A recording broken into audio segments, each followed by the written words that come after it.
बांगलादेशी नागरिकांना बनावट जन्मदाखला तयार करण्याचं रॅकेट समोर आलेलं आहे आणि त्यानंतर मालेगावचे नायब तहसीलदार आणि त्यांच्या पत्नीला अटक सुद्धा झालेली आहे। मात्र हे सगळं रॅकेट काय होतं आणि कशा पद्धतीने हे सगळं घडलं मी तुम्हाला सांगणार आहे, तेव्हा व्हिडिओ शेवटपर्यंत बघा। भाजपचे नेते असलेल्या किरीट सोमय्या यांनी मालेगावामध्ये बांगलादेशी आणि रोहिंग्या मुस्लिमांना बनावट जन्मदाखले देत असल्याचा आरोप केला होता आणि एकच खरं तर खळबळ उडाली होती। त्याची दखल घेऊन शासनाने SIT स्थापन केली आणि चौकशी सुरू केली। त्यामुळे बनावट कागदपत्रांच्या आधारे जन्मदाखले प्रकरणामध्ये अनेक अधिकाऱ्यांवरती गुन्हे दाखल करण्यात आले होते। काही अधिकाऱ्यांना निलंबित सुद्धा करण्यात आलं होतं आणि या प्रकरणामध्ये नाव आलं मालेगावचे नायब तहसीलदार असलेले संदीप धारणकर आणि त्यांच्या पत्नी मनीषा धारणकर। आपल्याला अटक होईल या भीतीने धारणकर दाम्पत्य फरार झालं होतं। मात्र त्यांना नुकतीच नाशिकमधून अटक करण्यात आली आणि त्यानंतर त्यांना न्यायालयात हजर करण्यात आलं। 23 जूनपर्यंत पोलीस कोठडी सुनावण्यात आली आहे।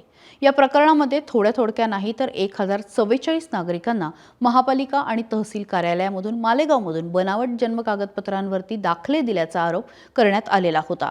हे दाखले थेट महापालिकेच्या अधिकाऱ्यांकडून देण्यात आले, काही तहसील कार्यालयातून देण्यात आले असं सुद्धा म्हटलं गेलं। याची कुठेही नोंद नसल्याची माहिती सुद्धा त्यावेळी सोमय्या यांनी दिली होती। SIT मार्फत तपास केला गेला आणि 31 जानेवारीला पहिला गुन्हा दाखल झाला होता।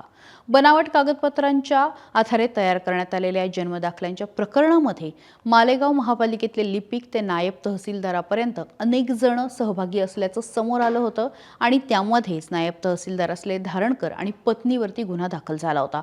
विशेष म्हणजे आर्थिक व्यवहार हा त्यांची पत्नी दीपाली धारणकर यांच्या बँकेच्या अकाउंटवरती झाल्याचं समोर आल्यामुळे त्यांच्या विरोधामध्ये सुद्धा गुन्हा दाखल करण्यात आला होता। मागच्या 2 महिन्यांपासून हे फरार होते, मात्र अखेर नाशिकमध्ये त्यांना अटक करण्यात आली।